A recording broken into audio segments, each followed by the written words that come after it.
Welcome back, episode 60 of the Next Best Bet. Now, this is not dropping on our typical Monday, Thursday schedule because, Brett, for some personal reasons, we weren't able to record on Wednesday night, but we wanted to make sure to get out 2 episodes a week like we typically do. So we're going to give you an episode Saturday morning and then again on Monday and go back to our normal scheduled days. I'm Jake Higgins with Brett Levy. This is the Next Best Bet. Brett, how are we doing heading into the weekend? Oh man, episode 60, the special weekend edition, right? It's like a weekend special. I like it. Pretty soon, Next Best Bet can apply for AARP, it seems. Yeah, we're getting old quick, Higgins. We are. Well, let's just jump right into it. We're not going to give you all the news. We're going to try to give you a few picks. We're going to dive into the divisions of the MLB and take a look at the value there. But first, it's Beginner's Boulevard, and we're going to talk about expected value because that's going to be a theme in today's episode with the MLB divisions that we're going to talk about. Expected value, this is a calculation used by a bettor to determine whether or not a win will be positive over time. Positive expected value bets over time are a good way for a bettor to end up becoming a net positive in the long run. So if you're going to be a consistent bettor, value is something that you should take into consideration to not be giving money but receiving money from the sportsbook. Yeah, just because you win a bet doesn't always mean it was a great bet to make. Like, for instance, Bryson DeChambeau won a golf tournament up in Detroit. I forget the name of it exactly, but he was like plus 600 that week out of a field of like over 100 golfers. No, thank you. So even though he won, you're probably going to lose that bet a lot more than you'll win it. However, there are going to be some good examples in our MLB segment right here of some good value to look at. Now, I do want to be clear. Any of the advice Brett and I are giving out right here are leans. We are not jumping on any of these, but with MLB right around the corner, I think it's the right time for us to dive into this, Brett. Yeah, but before we go there, Higgins, we have some exhibition baseball, and FanDuel's got odds on it. Do you think you'll hop in on any of that? No. No, No, no. no way. Ah, No way. Mets Yankees on Saturday night. I don't. I feel like I might watch it. What's a few shekels? I'm not going to bet on that. Maybe I'll watch it, but I'm going to have my money on the UFC fight night at Fight Island, Brett. We're going to get into that a little bit later. So my money's going to be on the UFC fights, but maybe I'll have a second screen up watching the exhibition baseball while I'm watching some mixed martial arts fights over on Fight Island. I think that could be a pretty good opportunity. Yeah, well, you got to keep an eye on your fantasy roster that you drafted in what, January? Yes, yes, I do. And speaking of which, that is an NL only league. So, Brett, we're going to break down the AL East and the NL East, but it's going to be interesting in this 60 game season where each division is going to play 40 games in their division, and then they're going to play 20 games against the opposite league's equivalent of their division. So the NL East will play 40 against the rest of the NL East teams and 20 against the AL East teams. And this will make it a lot more interesting when you're betting on who's going to come out and be the outright winner of a division. Let's take a look at the AL East to start. Yeah, let's take a look at the AL East. So the odds in the AL East, we got the Yankees. They're the heavy favorites at minus 290. The Tampa Bay Rays are plus 300. The Boston Red Sox at plus 1200. The Toronto Blue Jays at plus 2200. And we really don't need to concern ourselves with the Baltimore Orioles. So we'll just move on from there. But uh, this division had two 100 win teams a year ago, and one of them is going off at plus 300 value. Now, obviously, the Yankees won that division last year. They were incredible. They battled through an enormous amount of injuries and didn't really seem to fall off at all. But do you expect all those injury issues to? I mean, we've already seen Tanaka go down with a concussion. Although I guess counterpoint, Giancarlo Stanton looked pretty healthy on that swing. I guess minor takeaway. Um, Aaron Judge has had some neck stiffness and continues to have some injury concerns, though. So I don't know if I'd be as confident in the Yankees, who are the heavy favorite here. right, and the Rays, they have three great starting pitchers. They got Morton, might be near the end for Morton, but he's still a great starting pitcher.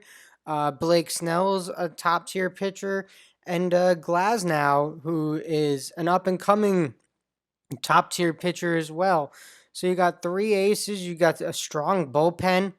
You have lots of depth. Now they've been affected a little bit with the COVID bug. I think Austin Meadows has been in and out of camp, or hasn't been to camp, or I'm not exactly sure what his status is at the moment, but he's obviously been dealing with some health stuff. We hope he is healthy and gets back soon. But um, if the Rays can stay generally healthy, they can compete with the Yankees. Again, they won 100 games a year ago. They're a good baseball team. Now, you did mention Blake Snell, and Blake Snell has had some interesting parts during this coronavirus pandemic because he had the quote of, "I'm not playing unless I get mine," and then back in March when it was first coming down, he was saying it was overhyped. So Blake Snell, I'm not so sure I'd be confident on whether or not he'd be a part of that rotation or to what extent. But honestly, Brett, where my kind of interest here is with the Red Sox at plus 1200. Now, losing Mookie Betts and losing David Price are big losses, but when you think David Price isn't going to play anyways for the Dodgers, that makes that trade sound even better. But in a shortened 60 game season where you would imagine the Rays and the Yankees are going to put everything into their series games against each other because they are the expected front runners of that division, there could potentially be a Red Sox reemergence of how the team played 2 years ago, where they had well over 100 wins. And in a 60 game shortened season, it could just be the chemistry. It could just be whoever gets hot first. And I think a team that's known like the Red Sox at plus 1200 is pretty good value. Well, never say never, but the Red Sox pitching's very concerning. No Chris Sale this year. I think Eduardo Rodriguez had some COVID things, but he's back at their camp, so that's a positive news. The I'd Red agree Sox, on the mound is definitely the biggest concern for yeah, Boston. the Red Sox pitching's a big concern because their bats are there. Rafael Devers, JD Martinez, Bogarts, Benintendi. They've got bats for days, so I'm not worried about them scoring runs. It's can they keep other teams off the scoreboard? But I think, to your point, whoever gets hot, I mean, it could be anyone. Maybe it is Baltimore. Now, a different division, the other side of this coin, the NL East, they are those odds are a lot more close. The Braves at plus 200, Nats at plus 240, Mets at plus 290, and Phillies at plus 390. Then Miami's just super, super low at plus 10,000. But those four, the Braves, Nats, Mets, and Phillies, it seems like it could be anyone. At least these are according to FanDuel in New Jersey, right, Brett? Yep, this is at the FanDuel Sportsbook, and yeah, I mean this division is a four-headed monster, right? Um, Anybody's game. Anyone's game. The Braves have taken some hits with Freddie Freeman and Markakis. Also, Yasiel Puig signed and then wasn't able to sign because he tested positive. So That it's news just been came out today on Friday. yeah, so it's been a little bit crazy here for the Braves. I think, as much as it pains me to say this, I'd have to lean Nats in this division. They're the defending champs. Now, through 60 games a year ago, they would not have been in the postseason. But losing Anthony Rendon is obviously a huge loss for them, but they still go Scherzer, Strasburg, Corbin, and Good luck. that's three wins every 5 days. Yeah, good luck against that pitching rotation. I'd say there's a lot less questions with the Nationals than there are with the Braves, at least in terms of the coronavirus. And who's going to be on that roster come opening day. The Mets, we've seen some interesting things through their simulated games with DeGrom and everything. The Phillies, Bryce Harper is still kind of that question mark of can he fill that big contract that was given to him, and can he lift the Phillies to the top of the division at plus 390? They're sitting in fourth, but I'd say that's bad value, to The be Phillies honest. If you remind me of the Red Sox, to be honest. They're going to score runs. I mean, they go Harper, they have Didi, they have Gene Segura, Reese Hopkins, Real Muto. They're going to score runs. I'm not worried about that. It's can they keep teams off the board when Nola isn't on the mound? And that's a big question mark. It's not the same Jake Arrieta that was in Chicago. They got post Chicago Jake Arrieta. Zach Wheeler, I'm a huge Mets fan. I root for Zach Wheeler, but he hasn't stayed healthy ever. And it's a shortened season, so maybe that's not as big of a concern. Maybe this actually plays out to Zach Wheeler's advantage, but I can't even name their other two starters. I don't even know. Like I honestly don't know. Well, let's shift to the NL Central then, because we were just talking about the Phillies, who were the fourth ranked in terms of betting odds at plus 390. And Brett, you and I both like the fourth ranked team in the NL Central, which, if you're going by our pillars of if Brett and Jake agree with something, that means you stay away from this team. But to be honest, I do like the Brewers at plus 350. I mean, Chicago and the Reds tied at plus 230. I think of that pretty similar to the Yankees and the Rays, of maybe they'll end up splitting too many of those games. The Cardinals at plus 240. They're also going to be highly contentious with those other two. The Brewers, they might be that dark horse who at plus 35, 350 could be some good value. Yeah. I mean, people are very high on the Reds this year. The Cubs obviously have a lot of talent. St. Louis is a top class organization. They're always competitive. They always put a good team on the field. But Milwaukee's got the MVP, and they're going He out at just the got a new fourth. contract. And he's got a new contract, and they're going off at the fourth best odds in the division. Why not roll with the MVP? At least the MVP that's going to be on the field this year. And the Milwaukee Stadium being indoors and everything might help. And I don't know, 60 games. I'm not really sure how this is all going to play out. Um, Rain delays in case it gets how that could impact. I don't really don't know how this season's going to work. That's why all of these are leans for us. I'm not going to be placing any bets on what we're talking about. We're just giving you our opinions on who we like in these divisions. It'll be interesting to see.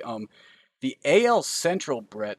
This is our fourth division that we're going into now, and it's only the second one that has negative odds for the front runner. The Minnesota Twins at minus 130 are the by far and away favorites in the AL Central, it seems like. Well, I think what sticks out here the most is Cleveland at plus 260 because obviously we're not sure if Cleveland's going to be sellers at the deadline. If you can be sellers at the deadline, what happens there. So, hypothetically, if Cleveland's forced to hang on to Ramirez and Lindor and some of their pitching, maybe it works out really well for them and they can be competitive. The Chicago White Sox are a young team that people have high expectations for.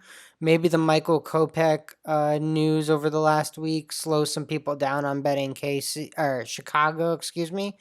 And, Kansas City has a good top of their order. Maybe those guys get hot for a month. Who knows?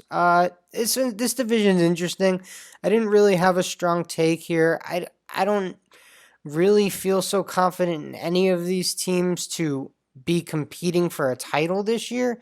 But I think it makes sense based off of last year. Minnesota hit a ton of home runs, and they won't have to deal with April up in Minnesota this year. So I'm sure that ball will be flying early in the season. It'll be very interesting to see how that AL Central pans out. I agree. I'll be interested to see what that trade deadline looks like as well, on whether teams will be able to be heavy buyers or sellers, or if Yeah. everyone's just going to be really conservative and kind of just hold on to their cards and chips for a push where there's not really a lot of data. You're not going to really be able to be ruled out by the time that happens, it seems.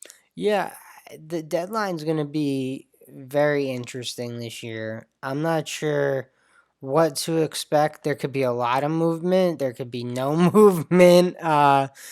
It might only be certain, like, maybe only the Yankees are buyers because they expect to be, we'll bounce back, we'll be okay, or like a team like the Dodgers. But some of these smaller market teams, who knows how they're going to operate?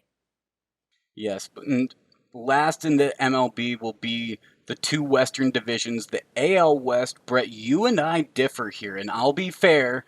I do have a bias based on a previous bet that I have mentioned on this podcast. The future I took with Shohei Ohtani has me hopeful with the Los Angeles Angels. And to be fair, we aren't even sure if the most expensive player in baseball is going to be playing the full 60 game season. Mike Trout has a baby coming this year. His wife's pregnant. I believe the due date's sometime in August.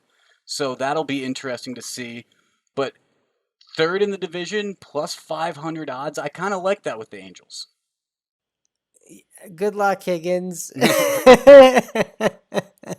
No Mike Trout, no chance. But if Trout's there most of the season, sure, why not? Why can't the Angels get hot?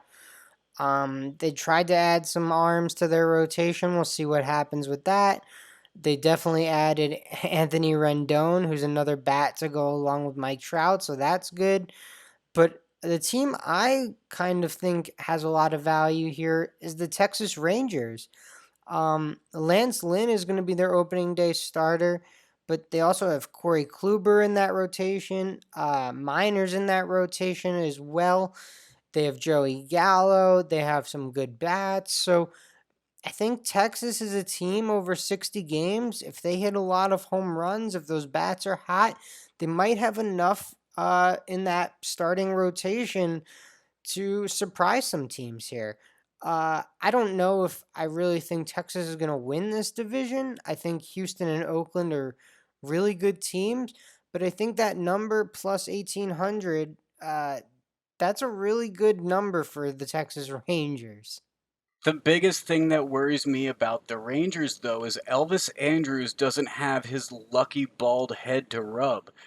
Adrian Beltre is a former baseball player now. He's no longer with the team, and that chemistry seemed to help that team through some of their rough patches a little bit. It kind of cut through the tension, even though Adrian Beltre did not enjoy that at all. He does not like his head being touched, but it seemed like it kind of was a positive team morale boost for the Rangers as well. Sitting in fourth at plus 1,800, I don't know if I'm as confident on the Rangers as you are, Brett. Um, the Houston Astros being favorites at minus 145, I think that's bad value as well. I think everyone's going to have a point to prove against the Astros this year with the news that came out. And especially since there won't be fans to boo the Astros this year, I think there's going to be a very much extra effort from each team that plays them to ensure that they know the general feeling about them following the light sentencing that Rob Manfred gave them. We'll see. I don't know what's going to happen. I mean, do you remember in this quarantine, like allegedly the Yankees were cheating and the Red Sox cheating punishment came down? So there's so much cheating. I don't know what's going Everyone's on. cheaters. Everyone's a cheater, but I think if you're being realistic, looking at the AL West, you gotta think Houston's still the team to beat. Oakland's probably the second favorite. And, the Trout uncertainty has me thinking Texas could finish ahead of the Angels, but you never know. The Angels added Rendon, they have Otani, like you said. So there's a lot of talent there too. And lastly, the NL West, the heaviest favorite of any division, the Dodgers at minus 500. Brett, I don't know if we really need to mention any of the other teams, really. I think that's pretty much situated. David Price is sitting out. I think he doesn't even have to play, and it doesn't really affect the Dodgers' odds very much at this point. If he were to play, maybe they'd be minus 700 instead of minus 500 or something, just adding that extra arm in the rotation. But the Dodgers are by far and away the best team in the NL West. They have an amazing lineup, they have strong pitching, and anyone else, I'd say maybe the Diamondbacks, the young Padres could potentially have an on fire 60 games that just surprises everybody, but the Dodgers are by far and away expected. So I don't think that minus 500 is good value, but I think they're fairly estimated right now. Yeah, no, I think the Dodgers are gonna win this division. I do think the Padres are an interesting team to watch this year, especially how they handle starting the clock on some of these young players, such as a Mackenzie Gore, for instance, who could come up and possibly make an impact in that rotation right away. But we'll see what happens there. And like you said, anyone can get hot. The season could end at any time. There's a lot of uncertainty, but it's always good to look at the odds and try and evaluate the market and see where you think there may be some value.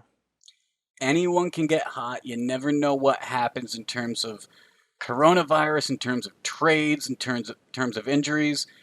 Some of these teams at the bottom of these divisions, I mean, these odds are high enough that throwing a dollar on might not be a terrible idea. I mean, shouldn't expect to win anything, but I mean, hey, if one of the six of them were to magically come out as the division champion, you would break off well in the positive. Hey, I mean, Colorado plus 3,000, a lineup with Nolan Arenado, who's, an, in the MVP discussion year in and year out. Trevor Story, who's a great hitting shortstop.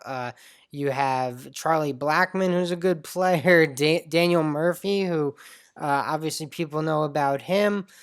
That's a lot of pop in that lineup. They play half their games in Colorado. There you go. That's a nice advantage. You could build a narrative for almost anyone. So it's just determining the value, thinking, if this happened 100 times, do the Rockies win the division 30 times?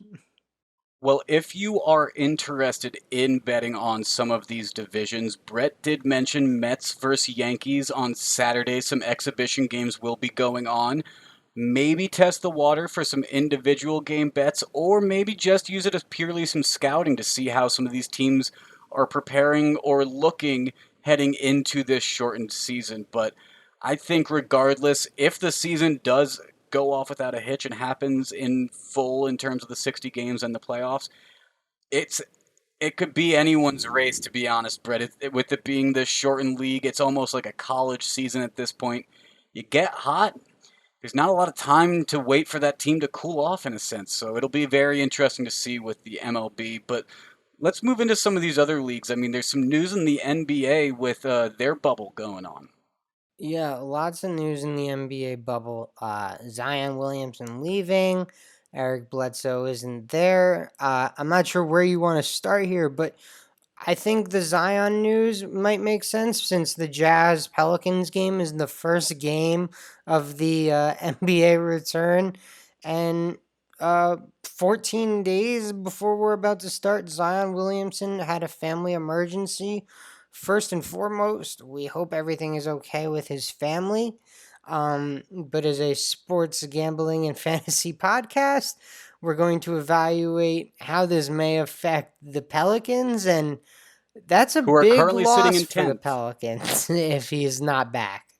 The Pelicans are currently sitting in 10th in the Western Conference right now. Now, the Western Conference was able to bring in more teams in the East because of how close it was. And so it'll be very interesting to see what that impact without Zion's going to be like, because it seemed like he was the perfect missing piece for that lineup and that starting five rotation. But in the eight spot right now is the Grizzlies at 32 and 33. The Pelicans are 3.5 games behind them. So if Zion misses that 8 game window before the actual postseason starts, I don't know if the Pelicans can make that ground up without him. That's a large gap to make up in just 8 games in a sense. Yeah, I think it's important to note that there's a chance he'll only need to quarantine for 4 days when he gets back. There's a certain protocol that he can go through where if he's constantly tested and all his tests come back negative, he'll only have to quarantine for the minimum amount of days instead of the full 10 days. So that could play a factor as well as how quick he gets back. But it's definitely something to keep an eye on. But a team that's actually contending, the Milwaukee Bucks, are missing their starting point guard still, Higgins. Yes, yes, they are. He tested positive, so it'll be very interesting to see when Bledsoe does return. I mean, the Bucks, they already secured a playoff spot, so the 8-game window for the Bucks doesn't necessarily mean as much in terms of making it into the playoffs. It means some in terms of seeding, but if Eric Bledsoe has to miss those 8 games, and who knows, maybe potentially has to miss the beginning of the postseason. That is a big loss for a team to go without their starting point guard. I mean, it's why I think it's incredibly risky that the Philadelphia 76ers are moving Ben Simmons to power forward, even though all the news out of the camps are that it's going great and he's such a natural fit at that spot. And I think he would be a natural fit as a four. Filling in that point guard role in this window is an interesting gap to have to suddenly fill. Yeah, so in the Eastern Conference standings, I think the Bucks would have to go like 1-7, and the Raptors would Yes, have to go like 7-1 in yes, order they have for a them to six and a flip. half game. They have a Yeah. 6.5 game lead over the Raptors. So the Bucks probably feel pretty good about that, I'd say, to your point. Going to your Sixers point, I think it almost might make the Sixers a little more dangerous moving Al Horford to the bench, but I don't know. Tinkering with your lineups right now, less chemistry. It's all fair points. I'm not sure how it'll affect them. I do think they had to tinker with how the season was going, but I also think they're one of the most talented teams in the league. So I expect them to be competitive throughout this whole thing. It'll definitely be interesting to watch Ben Simmons go from being a point guard shifting right to the forward role and skipping right over that 2 and 3 spot, kind of just going right from a guard to a forward is a very interesting jump that not a lot of players are, even have the opportunity to make. So I'm very intrigued to see what that's going to look like. One other point guard that did test positive to mention just real quick, Russell Westbrook tested positive for coronavirus, so he's not with the Houston Rockets yet either. It'll be interesting to see when he can join his team. Yeah, James Harden just showed up, so I guess good news for the Rockets. You got one of your two MVPs in there. Absolutely. But we're not going to dive too deep into the news. We're going to save that for episode 61. Some real quick NHL news before we jump into the NFL. Brett, the NHL can't take a break. 2020 is giving no one an easy time. Edmonton, who is one of the two facilities, or which is where one of the two hub cities is going to be, took water damage from a severe storm that came through this week, and they are saying it shouldn't impact them hosting the events. But man, no one can catch a break in 2020. It's just one of those things that whatever can go wrong will. Murphy's Law. Move it to Vegas. Move it back to Vegas. We will see. I think it's going to stay in Canada, but if it goes back to Vegas, Brett, you look pretty good there. Yeah, and some other stadium news that we should just inform people on while baseball's back. The Blue Jays and Nationals will both be able to play in their home stadiums. There was some talk earlier this week that some of those teams might have to move, but they'll both be in their home stadiums, which is good for those teams as well. Hopefully, Edmonton figures out how to fix this and there shouldn't be too many issues. Yes. Jumping into the NFL right now, Brett, this is some serious news that we do have to address with the Washington football team. We still don't know their team name, which it's been a while. We were hoping to find that out. I'm sure Nike wants to print that merchandise, but some serious allegations came out. 15 women are alleging sexual harassment from uh, employees of the organization, former employees of the organization. Two from the front office, Alex Santos and Mitch Gershman, who Alex Santos worked in the front office, Mitch Gershman was the former COO, and then the radio broadcaster Larry Michaels, who decided to retire on Wednesday, a day before the story came out. And Brett, these are some very serious allegations. 14 anonymous names.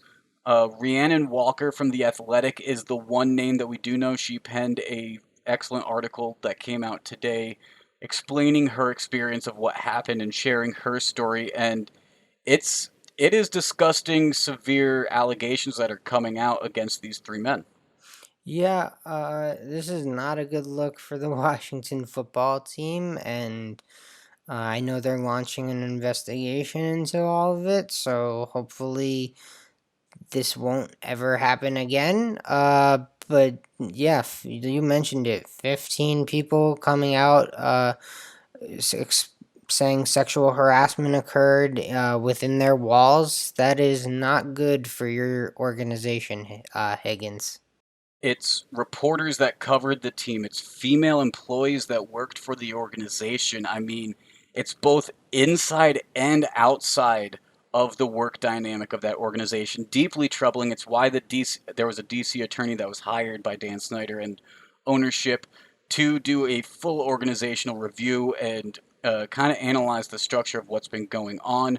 But to me, Brett, this story was handled extremely poorly. So on Sunday night, Monday, is when we first started seeing whispers, very cryptic tweets from people in the media from that cover Washington, whether it be sports or news, saying that there were going to be two very big stories that came out from Washington. One was going to be the name, which everyone expected was going to come out this week, and the other was this story that no one was giving any information on, but was saying was very serious, potentially very damaging, and could have meant the potential removal of Dan Snyder from the organization. Now, this left Twitter and everyone to kind of just go haywire with assumptions and guesses of what there was, and not to take away from the seriousness and validity of 15 women alleging sexual assault. Those are grave, dangerous, seriously troubling allegations that these women are making. And if they are true, it is deeply, deeply concerning of the culture that there was at that organization. But when these cryptic tweets were being sent out and left the public guessing, it left for wide speculation, even by verified accounts that were saying, oh, Dan Snyder's connected to the Epstein. The players and coaches had drug DUIs, assaults swept under the rug and not reported on, and just all these different things that cheerleaders were being prostituted out to season ticket holders. Just stories that didn't turn out to be anything that was a part of this story, apparently. And it made it so that, at least from what I saw, the initial reaction when this story finally came out and people saw 15 names, they were like, damn, that's serious. That is deeply troubling. But that's a little more expected than Dan Snyder being attached to Jeffrey Epstein. I mean, sexual harassment is something that happens across numerous industries. It's not this elitist billionaire story that people thought it might be. This is just seriously hazardous workplace culture that happens all across America and needs to be addressed, and it is going to be addressed. And I am just making a point that it was handled very irresponsibly of allowing for 96 hours of rumors to circulate without debunking or trying to set a bit of the narrative before the Washington Post article was released on Thursday. Yeah, the whole situation is just not a good situation. I think, you raised some fair points about how it was covered. Yeah, people shouldn't have just been wildly speculating, throwing out random rumors. Who knows? Maybe some of them had some validity behind them and they just didn't have enough sources confirm it to be published. I mean, that's always a possibility too, I guess. So Yes, that is. I it's a crazy world. None of this is good, and I think you summed it up very well. The last point that I do want to make on this is if these allegations are proved to be true, then in my eyes, there's two scenarios in how this was dealt with at Dan Snyder's level, at the ownership level. Either he knew about it and he did nothing, or he didn't know about it, which basically equates to negligence, and neither is acceptable. Brett, we talk about college athletes receiving improper benefits or something, and the NCAA vacating wins and taking away banners and suspending coaches like what we saw with Syracuse having wins vacated with Jim Boeheim, and it was lack of administrative oversight. That is negligence. That is doing nothing if you know what's going on. And in my eyes, that is what Dan Snyder would be equated to in this situation if it were proved to be true. Either he knew about it and he did nothing, or he didn't know about it, which is negligence. Neither of which is a positive look in terms of how he handles his organization.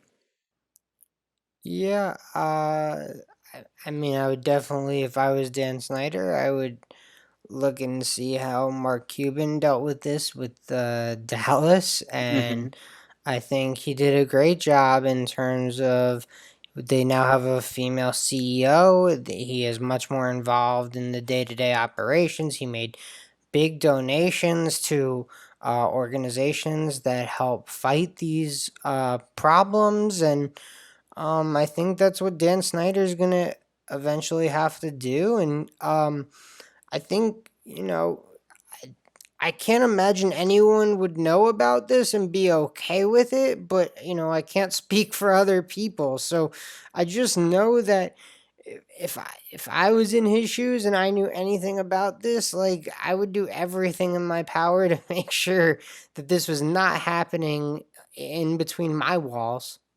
I agree. I agree, and I think we have said enough on the NFL piece of 15 women sexual harassment allegations, excuse me.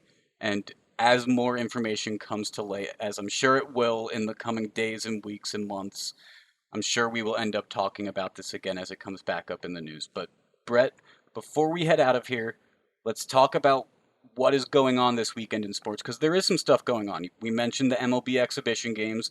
UFC Fight Night at Fight Island is happening, and there is some NASCAR. There's also golf going on. I took a look at it. I didn't like the value really of any of the golf that's going on right now, though, so I'm staying away from that. It looks a little too congested at the top, and none of the guys that were really up there looked like they had great value to me. And the sports book I was looking at only offered winners. They weren't offering any top five finishes after the cut was made. So kind of takes away from it and makes it a little bit more risky, which you would hope would give you some value, but it didn't. Yeah, you know what interests me about the golf is that there's an article I saw published that like Jack Nicklaus still wants to shake the winner's hand. If He I is was the going to. winner, I would respectfully be like, "Hey Jack, I don't want to, the caddy's been handing me clubs. I Mm-hmm. ordered in dinner from down the street. Like, let me Yeah. protect you a little bit." But uh, it kind of just speaks to Jack. Like, hey, I want to congratulate this guy. We'll see how that goes on Sunday and if they actually do shake hands. Jack says it's going to happen. He's going to continue that tradition for right now. Yeah. UFC Yaz Island on Saturday. A quick note about this fight because Dana White addressed some issues that were raised after UFC 251 regarding some poor judgment calls by the judges in terms of some of the fights that went the full 5 rounds or full 3 rounds, depending on if it was for a belt or not. Uh, Specifically, one of the ones that was brought up was Max Holloway versus Alexander Volkanovski. Um, it was pretty much widely agreed upon that Holloway won the first two, Volkanovski won the last two, and the third round was where there was some contention, but most people agreed Holloway won. He outstruck Volkanovski, and it seemed like he still held the edge in the third round. But the third round was given to Volkanovski by, I believe, two of the judges, and he ended up retaining his belt because it seemed to a lot of people that the impression he left in the fourth and fifth round gave him the win, even though he didn't necessarily win the first three. Quote unquote, basically, it wasn't enough to lose the belt if it went to decision like it did. Uh, in my eyes, Max Holloway won. I would be extremely frustrated if I was him and I had to accept that loss. But Dana White addressed it, and it'll be interesting to see how that goes into this Saturday because there is a belt fight in this UFC fight night. It's a rematch for the flyweight belt. Davison Figueiredo versus Joseph Benavidez. I don't know if I pronounced the current belt holder's name correctly of Davison Figueiredo, but he won by knockout and TKO in the first fight in the second round. So he's sitting at minus 230 right now.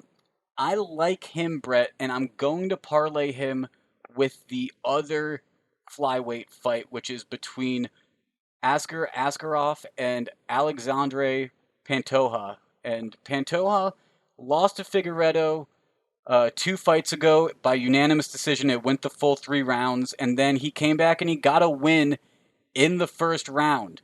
He had a first round knockout. So I think he responded to that loss very well. He's 22-4 in his career, and he's fighting a guy that it's only his third fight in the UFC, and while he's 11-0, that's a little bit different. And technically, he shouldn't be 11-0 because his fight against Moreno was a split decision draw, according to the fight history on ESPN that I'm looking at right now. So I'm going with the jiu-jitsu guy, Alexandre Pantoja. He's minus 200. Just matching him with Figueredo, who's minus 230. You get it at plus 115, and I'm going to be putting 2 units on that. Yeah, I'm gonna take it all the way back to the beginning of your statement and go Sorry, I back to talked for a the bit. Holloway Volkanovski thing. And to be honest with you, Higgins, I'm kind of the mindset that if you hold the belt, you got to do better than a split decision to take the belt. If there's any doubt, maybe you didn't do enough, and that's not to say that Holloway didn't do enough. There was obviously a lot of contention over this, but I kind of side with the fact, like, if you're going for the belt, you better take the belt. I always think of the replacement. Get me the football. He fucking got him the football. There, there is definitely a thought, and there is a side that agrees with your stance right there. And there is a lot of the time that I agree with that, but I don't think it necessarily, if it goes to decision, the belt holder automatically will hold it. And No, to put you're this right. to put You're this in right. perspective, former UFC ref, now Bellator commentator, Big John. He's one of the more well-known UFC refs in history. He made some comments of, well, Dana White and the UFC, they got the coronavirus test for this judge. They flew him out here. They put him up in the hotel. They're paying him to be the judge. If you're not satisfied with the quality of work that he did, you can fire him. You can part ways and get another judge. Yeah. So it'll be very interesting to see if this guy is going to be the judge again, if it is going to be a new face, if there is going to be a different reaction in terms of how much it drastically swings in terms of judgment calls. I'll be very interested to see, but that's why I am only sitting on one bet of 2 fights right now. Well, that's what's so tough about any of these sports that aren't decided by goals or runs or points. Like, they're decided by judges. Like, those are three people on a stand, or in the Olympics, it's, 10 people on a stand. Like, it, it's tough. It's tough to deal with some of these sports. I don't know exactly how I feel about this particular fight, but I, I kind of, I've kind of been on the mindset that if it's a split decision, like, there's a chance you just didn't do enough to take the belt. But one last thing going on this weekend is the NASCAR races. We just wanted to kind of keep you up to date. I do not have any picks at this moment, but the starting position is determined. Alamora is starting on the pole with Blaney as the other car in front, followed by the Bush brothers, which is kind of funny. They do not like each other very much, and they will be racing side by side. The next row is Harvick and Keselowski, followed by Hamlin and Elliott. So a lot of the top drivers are at the top, and the top five, I don't know, favorites to win the race. Kevin Harvick at plus 300, Danny Hamlin at plus 500, Chase Elliott at plus 600, Martin Truex Jr. at plus 650, and Kyle Busch at plus 700. This race is at Texas Motor Speedway. There will be fans in the stands, Higgins. I heard that, and I'm not sure of the history of some of these racers' experience or success at this track, but I will say since NASCAR has restarted, Kevin Harvick and Denny Hamlin have been battling at the top in basically every single race. So I think those two at plus 300 and plus 500 are worth considering right out the gate. Almirola with the top starting position, he's raced very well. Ryan Blaney, he's done very well himself. The Bush brothers, they've seemed to have some trouble in each of their own rights with certain races, so I would be hesitant to go that way. Same with Keselowski or Truex Jr. in a sense. But Brett, you didn't tell them what the race is called. It's the OOO O'Reilly Auto Parts 500. That was beautiful, Jake. You're really good. Yeah, I think Harvick is a guy you got to at least sprinkle some money on here. He's starting near the top. He's obviously been one of the best drivers since quarantine. So, yeah, Kevin Harvick, it would be tough to bet against him. But again, plus 300, I don't know if there's enough value there, but you'll just have to weigh that throughout the weekend. I'd say there's only value in betting Kevin Harvick if you only bet Kevin Harvick. You can't really try to hedge yourself with other racers in trying to cast a wider net. At plus 300, you don't really want to cut those potential profits by having losses on other drivers. So if you're going to take Harvick, the top odds guy at plus 300, I'd recommend only taking Harvick. Brett, we will see how the NASCAR goes this weekend. We'll see how the UFC and the MLB exhibition goes. We got some stuff to look at and some sports to get to this weekend. And professional sports, the regular seasons, they are right around the corner. With the MLB should be starting sometime next week, it looks like. So make sure to follow us on social media at MBB Pod on Twitter, at Next Best Bet on Instagram, and the Next Best Bet Facebook page. Brett, we're going to be back in just a few short days. Anything else you want to say before we get off on episode 60? Have a good weekend, everybody, and we'll talk to you really, really, really soon. This has been episode 60 of The Next Best Bet. Enjoy your weekend. For Brett, I'm Jake. We'll talk to you again on Monday.